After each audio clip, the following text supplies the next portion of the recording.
The following program may contain strong language and mature content.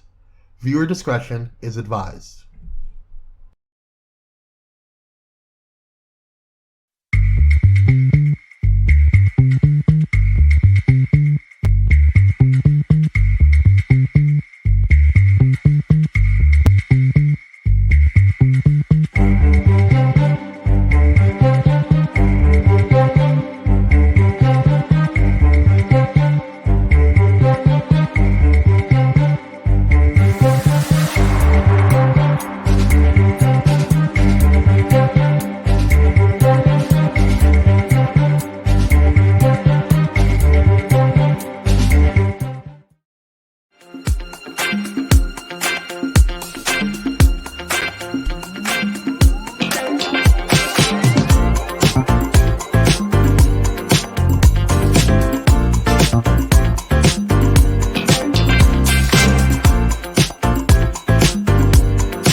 Hello, everybody. Happy Wednesday.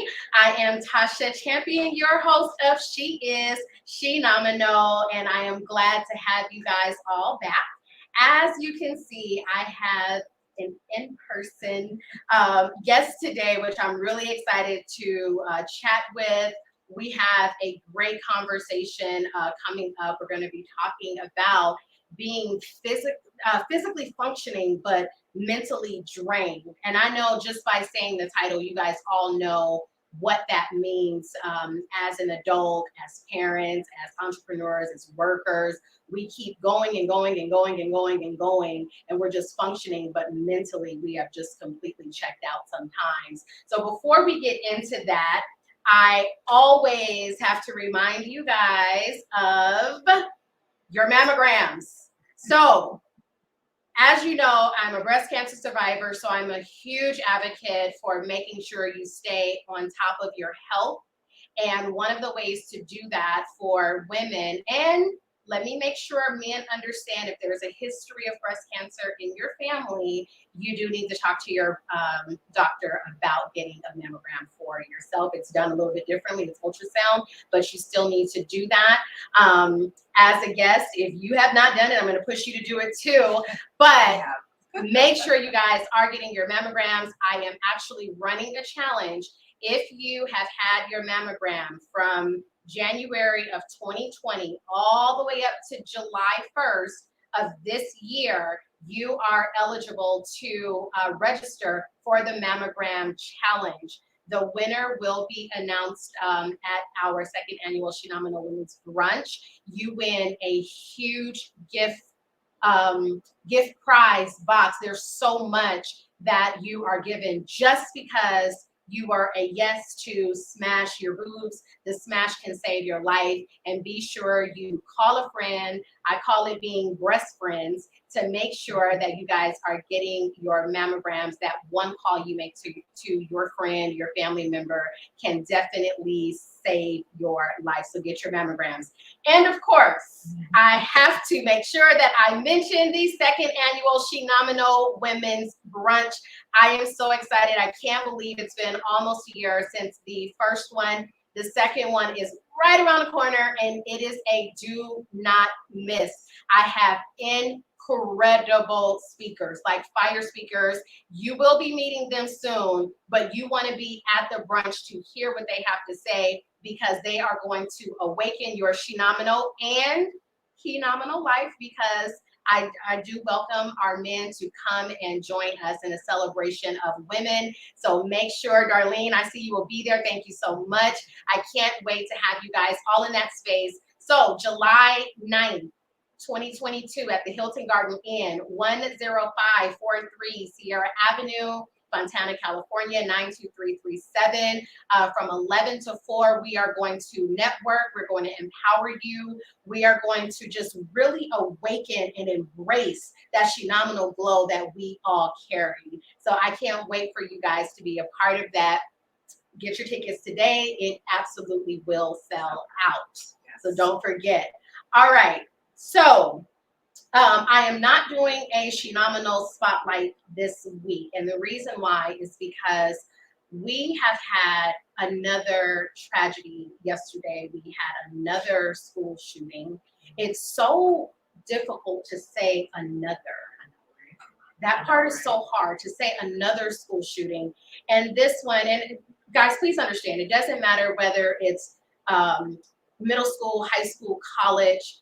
But when I say our babies, you're talking about second, third, and fourth graders.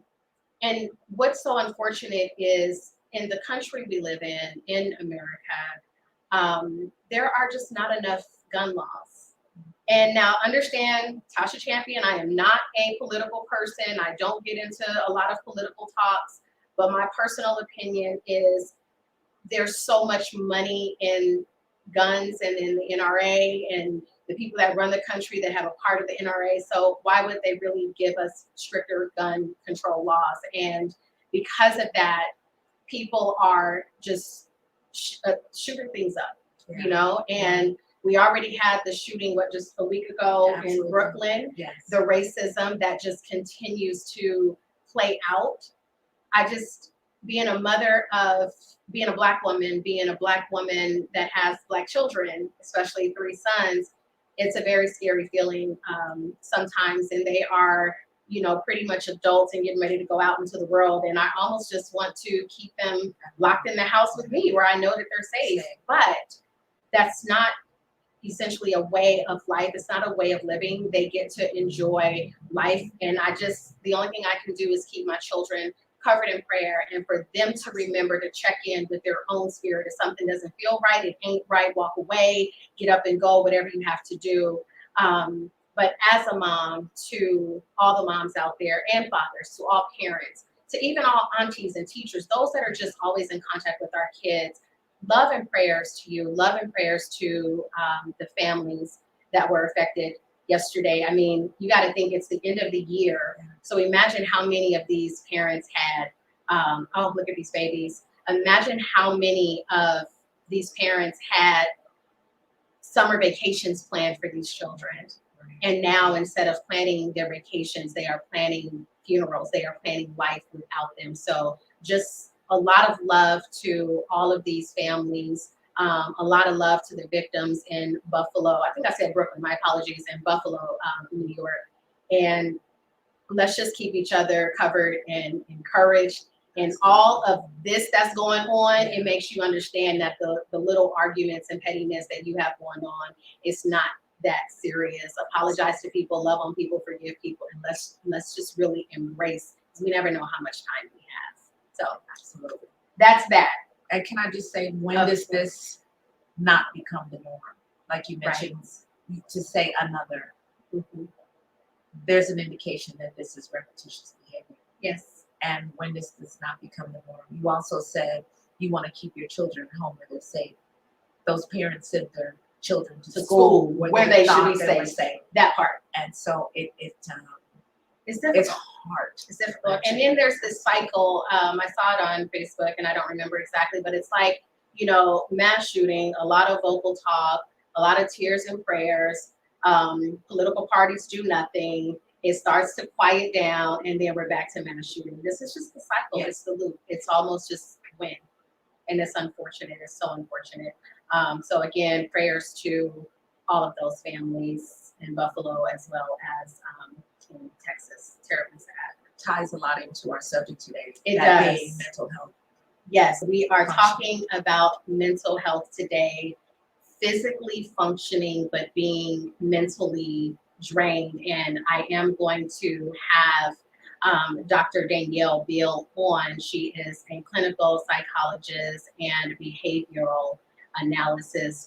She is absolutely incredible. Oh, and she is one of my Shenomenal women, as is Shirrell. So I have my Shenomenal co-authors, everybody I know. I'm telling you guys, I know a lot of Shenomenal women, hence the name of the show. Yes. But when I invited you to be a guest on the show, this was a topic that you chose.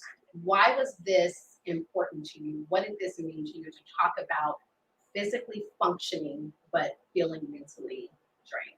At the time that you asked me to be on the show, that was exactly the moment that I was in. You said, what do you want to discuss? It wasn't, I didn't even think about it. It spilled from my lips because that was the place that I was in right at that moment. I am physically functioning every single day, but my mental, I have to be mindful to check in, not necessarily with other people, but even with myself. Yes. And I don't do that because my work, my entrepreneur life, my businesses, my clients keep me functioning. Right. And so I put my mental health on the back burner because we all have people that we have to answer to. Right. People think being your own boss, they're like, oh, you don't have to answer anybody. You answer to those clients. You answer. Hello. So yeah, the phone keeps ringing. I keep answering. Before you know it, it's bedtime. And I wake up that morning realizing that I have not checked my mental health. Right. I've not given myself time. I haven't given myself time to breathe, grieve, rest. And people see me go on vacation all the time. It's literally because I have to run away from home in order to preserve my mental. And it shouldn't be that way. I should have a quiet place where I can sort of, I don't want to say crawl into, but that's kind of what I mean. Yeah. To, like having a war room, right? Right. Having a prayer room. Same instance. And I think too, when people see you being like this bubbly, energetic person, you're laughing, you're encouraging people, they expect you to be that 24/7. Always be okay. Always be okay. Always be on. Yeah. Always have your light shining. And sometimes we do have to understand that even those energetic people still need those quiet moments. We need that rest. We need to just reset. But a lot of times, like you said, especially as an entrepreneur, but also just even if you're a working parent, if whatever it is, when you have to just go, day to day, you have your schedule, you know exactly what you do, you have everything planned out, to-do list. But what's not on that to-do list is your check-ins with yourself. When are you going to rest? When are you going to turn the phone off? And I'm so glad that we will talk with Dr. Danyelle Beal, because we need to find out what are those things that we can do to function, but also make sure we're taking care of our mental health. Like I can't talk about how important that is. Like I'm a person every, like I would say probably 3 months, I check into a hotel. I tell granted my kids are older, so don't feel like oh gosh, she's leaving her kids at home, call social services. They are old enough to be at home. But I check into a hotel where I can just completely disconnect. I can disconnect. I don't have anybody knocking on the door saying mom. Or phones ringing. Or the phone's ringing. Yes. I would say I don't have anybody saying cook me dinner, or you like I need to eat, but I don't cook that much anyway. So I don't have that. But when we talk about mental health, is there a side of guilt that you feel when you do want to give yourself a break? I do. There is. The guilt comes from exactly what you said, always being on. People always having that expectation that your light is on, that you're always encouraging and motivating and inspiring and encouraging. And so when I take time for me, I've literally gotten response from clients like, is everything okay? They're thinking if she's taking 5 minutes for herself, she's got to be absolutely bananas. And I don't want to give that impression. Right. I feel guilty because I feel like I have so much of responsibility, as they say, to whom much is given, much is required. Exactly. I feel so blessed with what I've been given that I feel like the requirement is to constantly be on. Right. And I've had too many moments where it's been shaking ground where that hotel check-in is not even go online and check in. It's show up at the front desk like, listen, you got credit card in hand. I gotta go. closet. Yes. That's fine. It doesn't even need a bed. You can couch and water, Right. and I'm Exactly. good. And so I want to learn some tips and tricks from Danyelle, Dr. Beal, about how I can take space for myself. You've called me many times before and said, do you ever just breathe? Mm-hmm. And how scary is that I had to actually think about it and answer no. I don't take that 20 seconds and just breathe in and breathe out. I don't. Okay, so what she's talking about is I am really, really big on intentionally breathing. And I encourage my clients once an hour, just to take 3 deep, intentional breaths. Like really, really inhale, expanding your abdomen, inhaling through your nose, and then just closing your eyes and releasing it through the mouth. Just doing that 3 times, and then 3 times an hour. Like, I know you guys are like, that's every hour, but you're breathing anyway. So can you just pause for a second and intentionally breathe? It really will give you just kind of that reset. Or if you guys watch on Pyro Media, Kwame Speaks, he was talking about walking away from your workspace sometimes, just going out and getting some fresh air, maybe take a quick walk around the block, just shifting the space that you're in will help you get that reset that you need in that moment, because we are so conditioned to just go. And while you're going, especially if you have small children, you're teaching them how not to take a break. Right. And a sad part about it is I feel like society puts this on us that, like, if you're not working hard, you're not going to reach your goals. Right. Or if you're not constantly going, you can't sleep, you can't do this. It's like, hold on. But what about just my mental health? If your mental health is not good, what can you be to anyone? Right.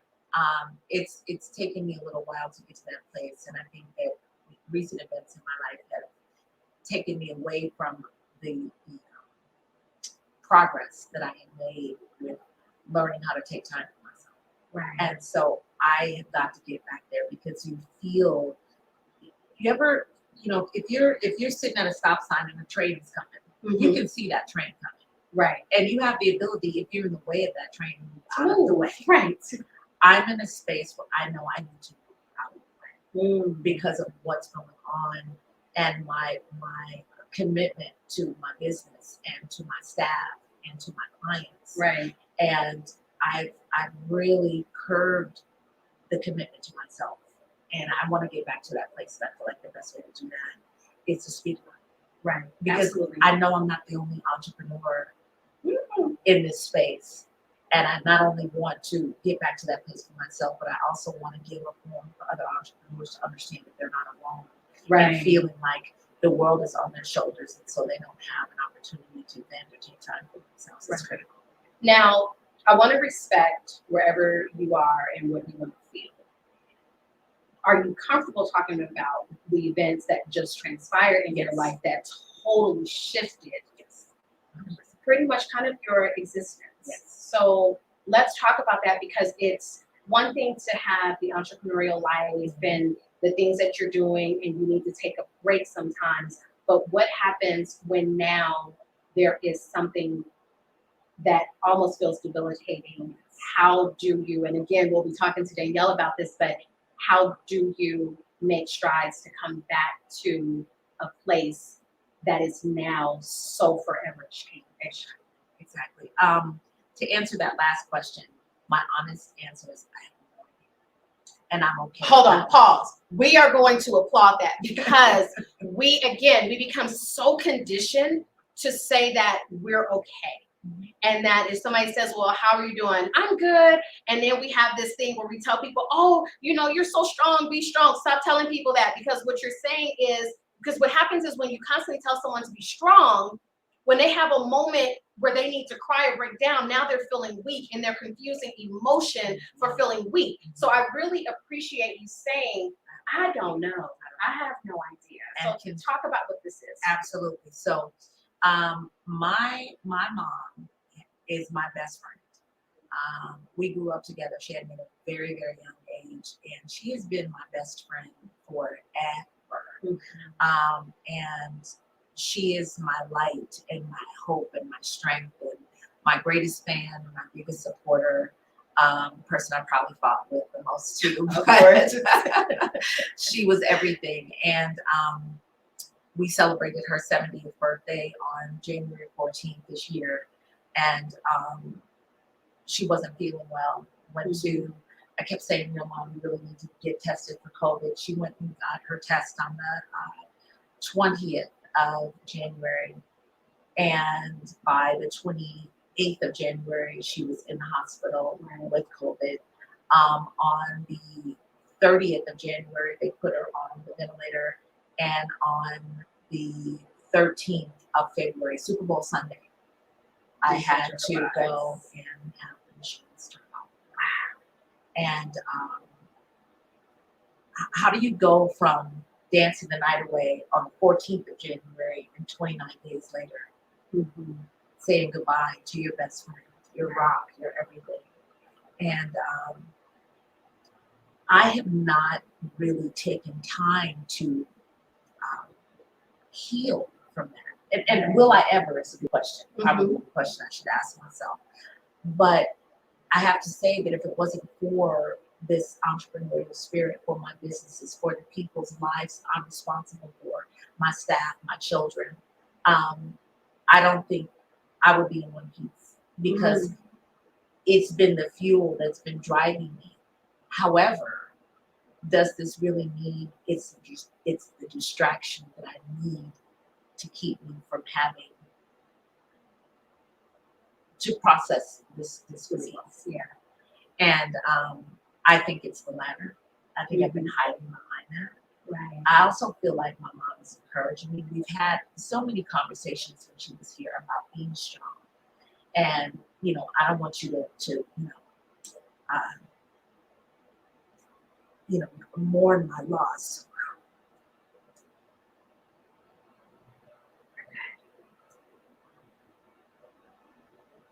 And so she's saying that you have to be strong. Sometimes that word gets on my nerves.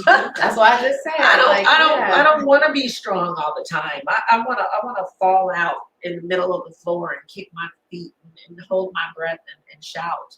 Right. But understand that doesn't make you weak. Absolutely. You know what I mean? And that's why I was talking about the perception of, well, be strong, or you're so strong, you're so strong. Like, let's stop telling people that. Yeah, because I'm not. I wasn't in that moment. My person is very strong, but this was a situation that you could not have prepared me for in advance. And being without her has been, the void is it's a gaping hole in my heart. It's like the size of the Grand Canyon. Right. I mean, it's that deep. Okay. And I feel her with me. She comes to me in my dreams, and she keeps me going and motivated.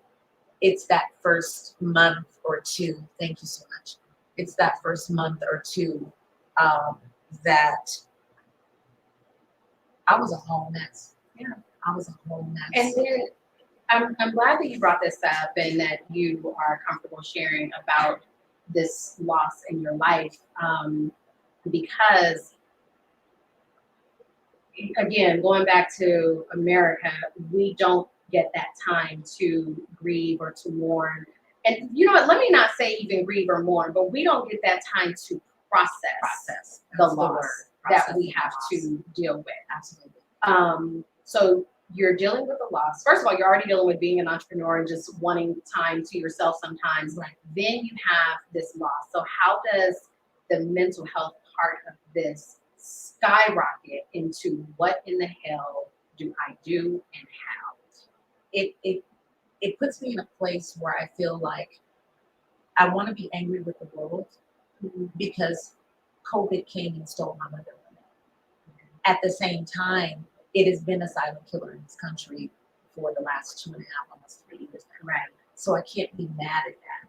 what I have to do is find a space to breathe, understand how I feel, and most importantly, let those feelings be what they are. Yes. I keep trying to push them back inside of me and be like, no, you're not supposed to feel that way. Or no, you don't feel vulnerable today. Right. You don't feel like you want to stay in bed and cover your head and turn off the TV and lock your door and turn your cell phone off. You don't feel like that because you're strong. You're an entrepreneur. And you have people you have to answer to. So you don't really feel like you feel. Right, exactly. I'm convincing myself that I don't feel like I feel. And you've been such a source of inspiration when you call and say, you know what, take your time. You don't have to run back into this thing. If you need some time off, and my fear was, of course, oh my gosh, what if I lose my clients? They're not going to get their meals, they're not going to have their parties planned, etc. What will I do? And I have to realize that what's for me is for you. And if I do lose them as a result of this, I've gained myself. Exactly.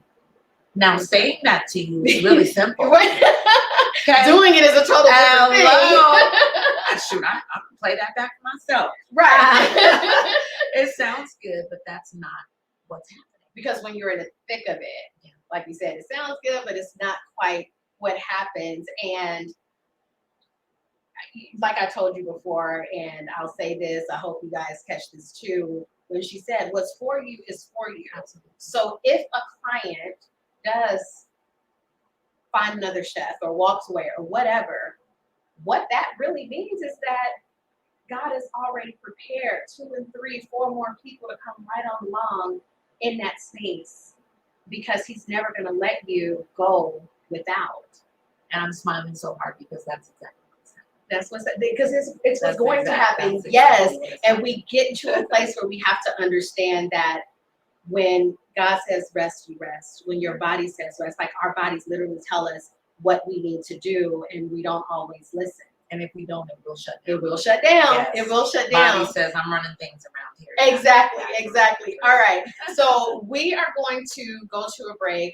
We're going to continue this conversation of physically functioning while feeling mentally drained. And we're going to be back with clinical psychologist, Dr. Danyelle Beal, so that she can really give us some tips and what to do, how to manage our mental health while we're still managing life. We'll be right back.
Okay, we are back, and again, just thank you for being here. Thank you for sharing such honesty. But I want to go ahead and bring in Dr. Danyelle Beal, clinical psychologist, because we do need to have someone that can really bring this together and help us understand what do we need to do to make sure that we are functioning in a healthy way with our mental health. So let's go ahead and bring in Dr. Danyelle.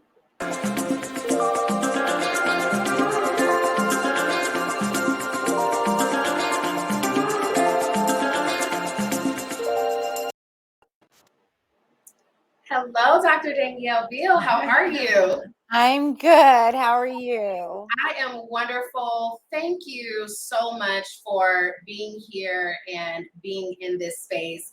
It's so important to talk about. And I want to preface it by saying, in the Black culture, we have this stigma about, speaking about mental health and talking to therapists and getting counseling and things like that. So I'm glad that we're having this talk, especially as Black women who we are put on this platform of strength and that we have to be strong and nothing can break us and things like that. So, Danielle, I know you've been listening in as we were talking about some of the things we deal with in being in business. And then when something happens in life that shakes up what is already a delicate situation for our mental health, how do we begin to continue to function, but making sure that our mental health is still being supported and cared for? So we're going to go ahead and listen to you.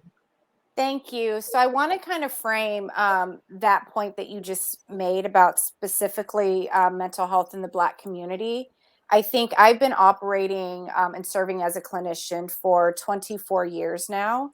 And one of the things that I found is when I'm working with Black families, specifically Black women, if I don't disclose on a certain level, then it's hard to establish trust. Trust is so vital for, I think, Black women in particular. And talking about breaking that stigma. So me disclosing that I'm a survivor, that I have had to kind of overcome my own mental health challenges really creates an opportunity to then have very necessary discussions. And so this is one of my favorite things to talk about. I love being in this space because if we don't talk about it, then we're really perpetuating that stigma and we're not getting the help that is so desperately needed. So thank you for having me. Absolutely.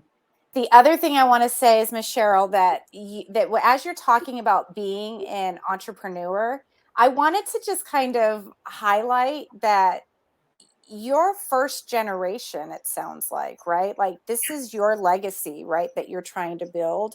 And so you guys hit the nail spot on when you were talking about, I think that pressure to kind of succeed. And I'm assuming building this legacy for your babies and their babies, right? And one of the things that I always kind of say when we are operating in spaces as the only and as the first is really a matter of processing. And you guys touched on that a little bit.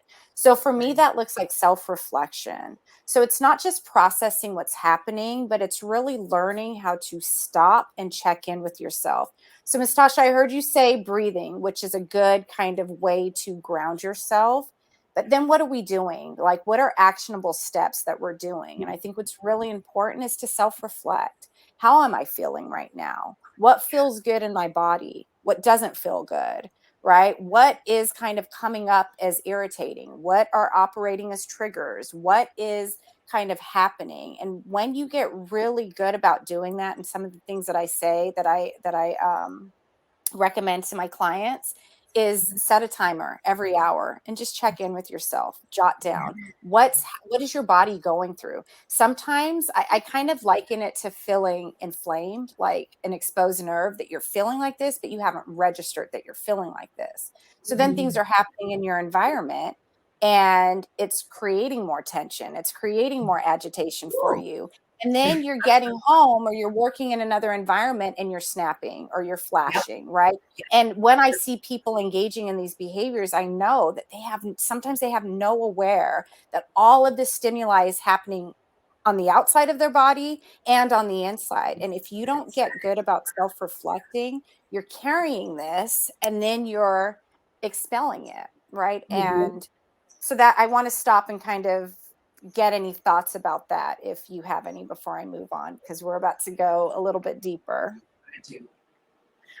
I really do. Hello, Dr. Beal. It's so good to see you again. I know. And I'm so glad that we're having this conversation because I wasn't aware, how deep into the mental health field that you are, and being a co-author with you. This is an awesome opportunity. So thank you. You mentioned having these things that are on the inside, and they start to permeate and you start to snap. It is always on undeserving people. Yes. And I've Yes. recognized that about myself. And I want that to be a self-check so badly. I find myself lately saying things like, I know this isn't your fault. I'm just in a bad space. And usually when I say that, I let the air out of it. I let the energy out of it. But that you made such a good point. You really did.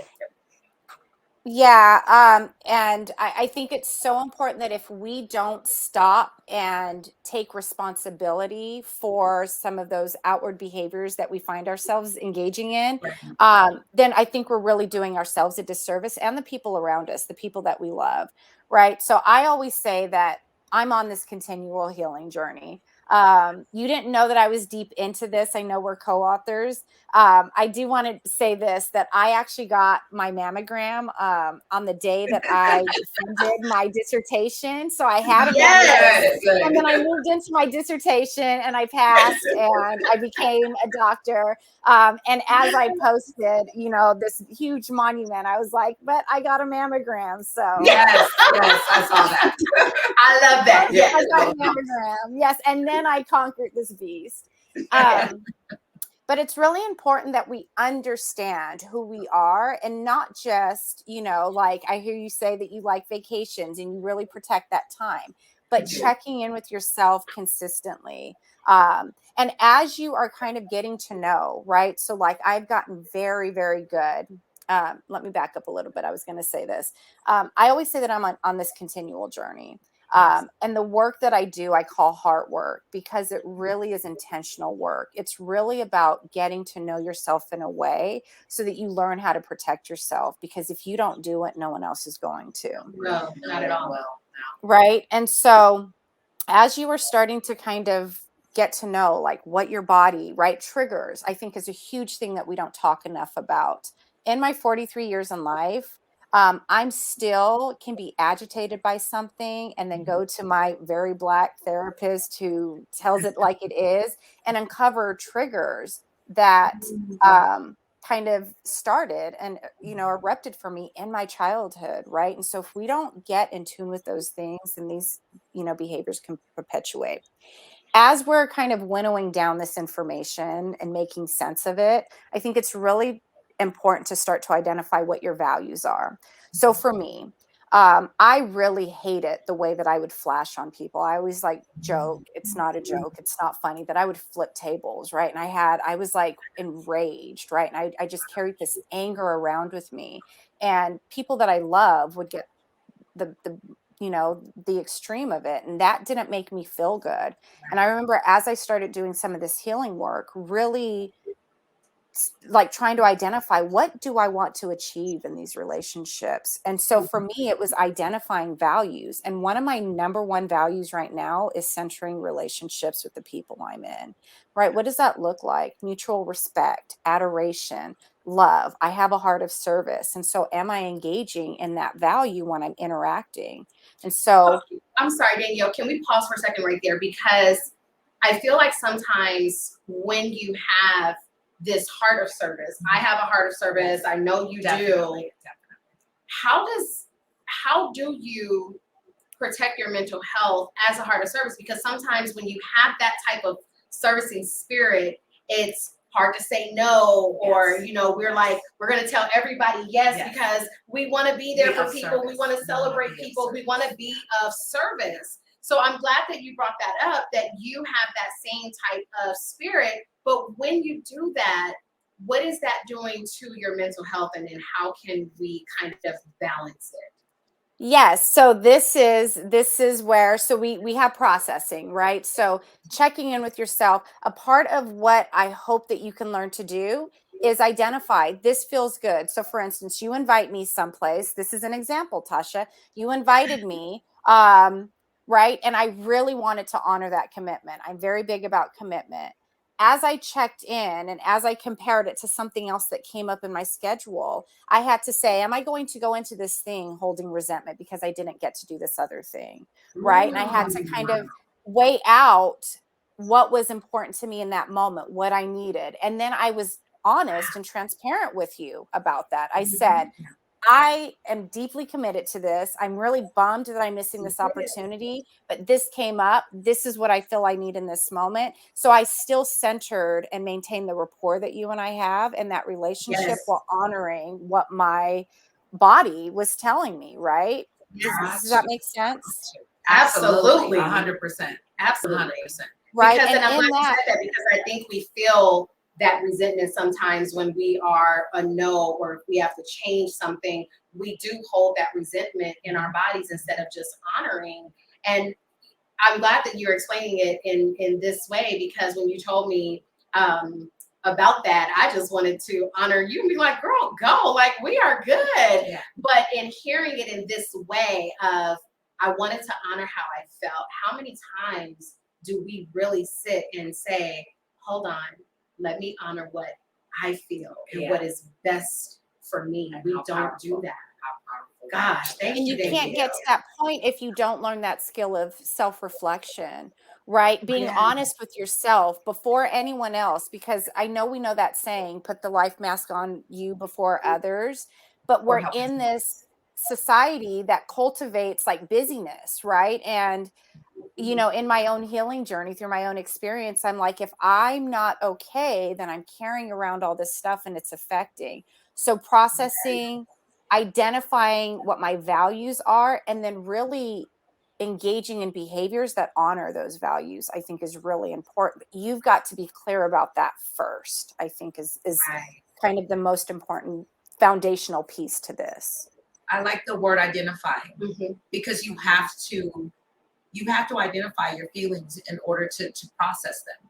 If you don't know they're there, to acknowledge them. Exactly. Yes. If you don't know they're there, or pretend like they're not there, then how do you make it past it or through it? Exactly. Because you can't really pass it. You have to walk through things these days. That's something else that I've learned. And I feel like we become so accustomed to pushing our feelings down to continue to function. Yes. And I think another key piece, like in this example of me centering relationships, that doesn't mean that I'm centering you. That means that I get to show up in this relationship, right? And if you and I are going to be in the space that I'm honoring as a value, then that means I get to be honest with you, right? And I get to be a part of creating that safe space with you, right? But this is years and years and years of healing work that I think I've had to learn to kind of shut down some of that noise that's saying, no, you have to fit in this box. And I'm like, no, I don't. I have to, at the end of the day, be okay with me. And I always say my first like ministry is my family. And so I was realizing I'm giving and giving and giving, and then coming home and like tearing my family apart because I was miserable. Right. And so it was really important to me that I identified kind of what my values are and how I want to show up, and really engaging in behaviors surrounding those values. And I'm glad that you brought that up, because I think it is important not only for us to honor what we feel, how we feel, but you also need to make sure you have friends around you that respect and honor that too. So that when you say, hey, I'm feeling like this, or no, I can't do that, they're not taking it personal and then dumping on you because you didn't do or say something that they feel you should have done or said. So I think, you know, for those that are watching right now, make sure you have that supportive circle that will honor how you're feeling, so that you can feel safe, you can feel vulnerable, you can allow yourself the space to say, I don't want to do I love you, but I can't today. I don't want to do that. I don't. And they're supposed to love and respect and honor you for saying respectfully, no. Yes. It's okay. And no is a complete sentence. That's it. You can say no. Wait a minute, say that again for the people way in the back that cannot hear you. No, it's a complete sentence. Period. No, it's a complete sentence. I love that. No is a complete sentence. That's it. Right. No, period. No, period is the end of a sentence. Exactly. Yes. Exactly. I would say that I'm fortunate to be surrounded by those supportive, unconditionally supportive friends. I have to say that is, they've shown their heads through my situation. Absolutely. And I think as you are starting to kind of narrow down this process, what you're doing is ultimately creating a safe space for yourself, right? I think a lot of times we look at other people to create that space for us, but it's our responsibility. Once we can do that, then we can establish boundaries with other people. We can establish what safe spaces look like, right? I have this kind of way. I was a sign language interpreter for 15 years, so I visualize kind of my thoughts and feelings before I have words for them. And so I imagine every interaction, every relationship that I have in my life like a Venn diagram. So there's your circle, there's my circle, and then there's our circle, right? And based on how I feel comfortable and how much I can disclose and how we can establish the safe space together determines the size of that circle that we share. Right. So based on your behavior, that might decrease, right? But based on like the mutual kind of respect that we have with each other, it might increase, right? And so that's how I kind of tend to, I don't have to get upset, right? We don't have to agree on everything. I just kind of analyze that circle that we share together. And that's how I navigate safe spaces in my environment. I think it's really important. So when we get to the next few steps in what I'm about to share, that I'm not stressed and I'm not causing myself extra burden and trying to take on your stuff or the responsibility of what, right. And so the next kind of part of this is no matter how heavy it is, and I have lived in very deep, dark places. I heard you kind of share your beautiful story about your mom, and I was very emotional because this grief can be immediate and it can be long lasting, right? Once we experience it, sometimes it grabs a hold of us and it's hard to kind of breathe in that. And one of the things that I found in navigating my own grief is really that life is going to be disappointing, that we live in a horrible kind of space and time right now. And it can get heavy, but I have to choose every single day to not get burdened down by the heaviness and the ugliness of where we are. And I have to intentionally make room for joy. So in every single day, as I'm processing, let's repeat that. I have to intentionally make room for joy. Okay, go ahead. Keep going. Intentionally, as I am navigating the ugliness of the world, and I'm carrying as a clinical psychologist the burdens of other people, and I'm being that container for them. I'm highly sensitive. I'm deeply empathic. So I absorb all the energy around me.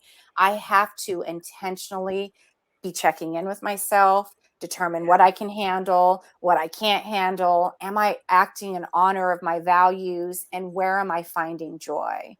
The little black boy laughing across the street, right? The little baby that's like being thrown in the air and is like giggling, right? The beautiful flowers that that my daughter gave me, right? Like I am looking for these kind of opportunities to share the space with the grief that I'm experiencing on a continual basis. I think it's That's really beautiful. And I think saying no gives you more opportunity to make have room. joy in those spaces, Guilt free. And Guilt-free. I was just gonna say, as much as we hate saying no, doesn't it feel great when you do? Like sometimes you're like, I can say no and not have the guilt. I can say no and still have a good relationship, a good friendship, business, partnership, whatever the case is, and still say no. Yes. And and I would challenge you to reframe, because it feels like I hear you saying, when I say no, I'm missing out on an opportunity. Right. And what I challenge you to kind of reframe that thought to be is, well, if you're saying no to this because you've checked in with yourself and it doesn't serve you, what are you making room to say yes to? Of course. Absolutely. Right. And really like honoring that. So then that guilt that you were talking about now becomes an intentional act, an intentional behavior that you're engaging in, right? That you've made a choice to engage in this behavior, again, in service of your values. Right. And you're honoring yourself in doing so. And there's absolutely nothing wrong with that. Not at all. Yeah. I love that. Yes. And then finally, I think as we are intentionally creating space for joy on a daily basis, not just every 3 months, Miss Shirrell, I'm gonna keep saying this, intentionally making room for joy every day so that we're not feeling so burdened and we're not white knuckling it through life, right? Missing opportunities to really be present. I think is as you're making those adjustments, determining being in the present moment, right? How am I feeling now? What do I want to do now? And determining what you can handle. So I create my schedule a month in advance. And for the most part, because I know myself so well and I know my capacity, I know what I can handle. But some days I wake up and I'm like, it's too much for me today. Right. And so I make those adjustments and I don't feel bad because I'm so in tuned with what's happening with me. And I know that if I take a day, right, that I'm using it to my advantage. And then the next time I show up, I'm going to do all the things and be all the things, right? But you've got to be able to kind of make those adjustments so that you can understand what your capacity is in any given moment on any given day. I so appreciate that. And I think it's so hard for us, especially as women, as moms, as business owners, to remember to check in with yourself, right? Because it's not something that we are taught to do, right? We're taught to check in on everybody else, Yeah. you know, and so it is important to check in. And I love the fact that you said, yes, I do my schedule a month in advance. But if I wake up on Tuesday and it ain't working on Tuesday, this is what you're gonna get, right? You know, and what for me, what I get is like my kids will come and take my laptop and hide it until I rest, until I reset and until I recharge, because they know they see me going and going and going. And again, they're like, I'm queen of telling somebody check in with yourself. I tell you that, but I don't always do it. Like, I hope y'all didn't hear me. So I'm glad you are giving me that reminder and teaching us to give ourselves permission to say, not today. Right. Yes. Not today. We're quick to say, like, if something is going on, we're quick to look at somebody and be like, not today, Jesus. You know, because you don't want that person to see the other side of you. But I need you to say that for yourself. Not today. I just need to go and rest. Yeah. And I'm hearing practice what you preach. Practice what you preach. Because I can tell someone else, don't worry about this. Take some time for yourself. You need to rest. You need to go to the doctor. Do I do that? Not all the time. Not all the time. Yeah, and I think as we're kind of, you know, looking at this idea of physically functioning, but like being mentally drained, I think a lot of that is self-imposed, right? And I think it's really important to kind of consider, like, am I white knuckling it, right? And that term kind of, when I now I use it all the time, because for so long, and I heard you say this, and it, like, I always say that I always knew about my trauma. I was always aware of you know, the big things that happened in my life. But one day I was like, it was like my whole life I was running away from this Mucinex monster. That's what my trauma looks like, that nasty Mucinex monster. And I'm going, and I'm running, right? And I'm like, school and like no drugs and like focus and because I'm running away from this trauma. And then one day a trigger happened. I looked back, I saw this big nasty monster. And when I turned back around, I hit a brick wall. And what I had realized that I was doing is I had been white knuckling it through life, just trying to escape the horror that my past was. And it wasn't until I confronted it and I started actually doing the work, the heart work, that I actually started to heal. And now on any given day, I function at a level that I know I'm capable of. That doesn't mean that I'm not exhausted on days, or that some days I'm not working, you know, 13, 14, 15-hour days. But I have learned to honor myself first, because without, like, I don't want to white knuckle it. I don't want to show up, you know, half-witted, right, and exhausted. I want to show up and be fully present and enjoy this beautiful life that I get to experience. And so when I centered my values, it was really, that was a breaking point in me being able to make really intentional choices on any given day. In the last 3 months, 3.5 months, my white knuckles are red, just I bloody, know. Yeah. literally bloodied. And what I'm finding is that if you, in listening to you, I'm thinking to myself, that's the reason that you find, what I want to say, self-destructive Yes. ways of handling things Yeah. instead of honoring what you're feeling in the moment. Yes.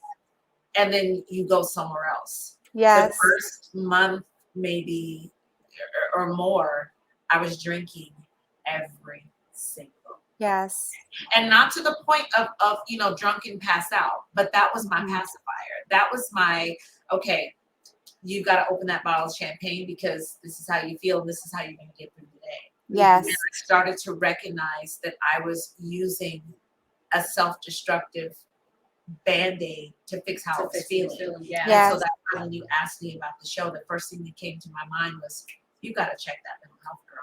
Yes. You have got to. So I have walked away from that Band-Aid since then because I recognized it. Yeah. I recognized it as something that I was doing that was hurting myself. And it Yeah, is and I acknowledge your feelings, acknowledge where you are, because what I find is if you don't acknowledge your feelings, somebody yes. will tell you how you feel, and then Yep. you adopt that as your truth. Yes. Or you reject it so much that you feel resentment against that person because they've actually Yep. told you what Yep. you needed to hear, and you're like, that ain't Yes. you know. So And I think this is why I highlight finding joy, because you've got to kind of make room for other things. Otherwise, you will get swallowed and buried in kind of the devastation, right?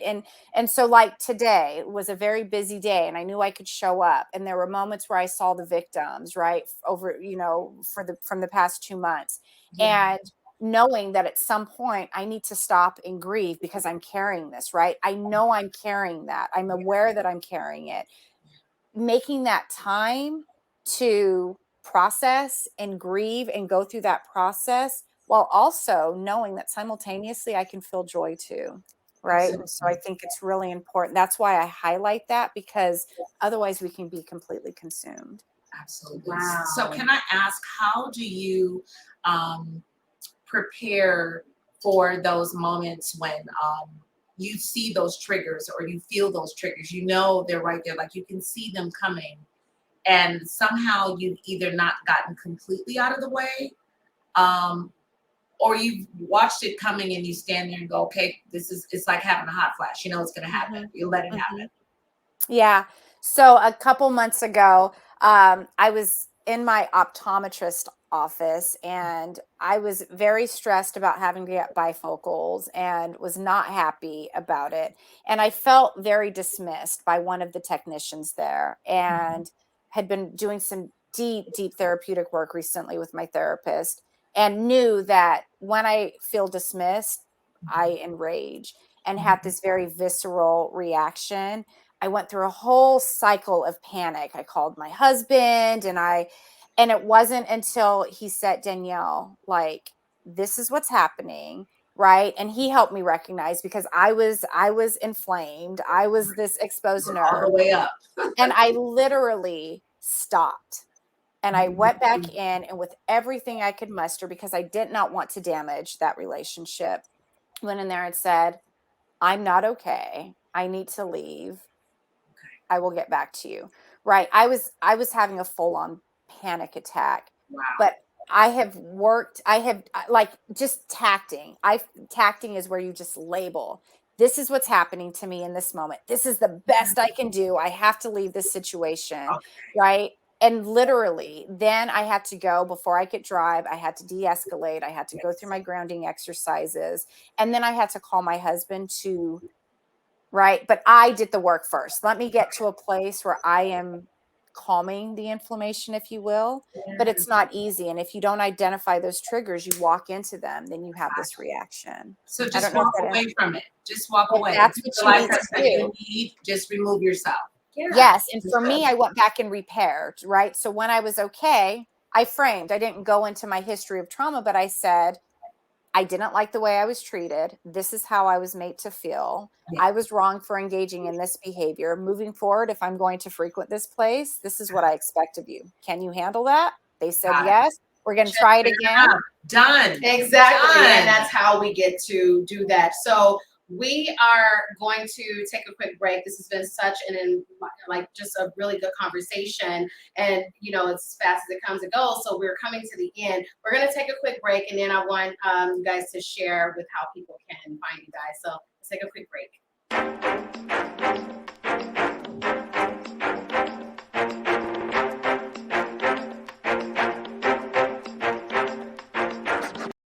Pyro Media Network is a proactive network focused on providing innovative space for content creators and entrepreneurs. PMN is dedicated to giving its viewers a diverse entertainment experience while helping content creators elevate their production, engagement, and overall branding. To date, PMN has reached over 1 million viewers and listeners internationally, produced over 72 successful shows with high ratings and fanfare, and has housed over 135 content creators, brands, and businesses through entertainment and consulting services exclusive to Pyro Media. Pyro Media Network is a space that makes you feel at home. So if you or someone you know wants to make an impact, then contact PMN by visiting www.pyromedianetwork.com, and we will take your production to the next level.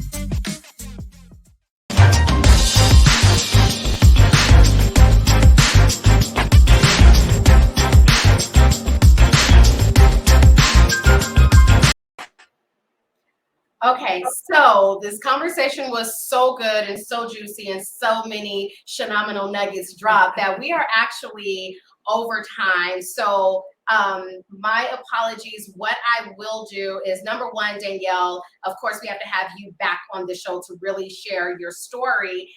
But I am going to add into the comments how people can get in contact with you. I will also post it on my page because I want people to be able to follow you guys and learn the things that you do. So thank you for being with us today. We will see you back next week. Thank you to my Shenomenal co-stars. You guys have a wonderful week.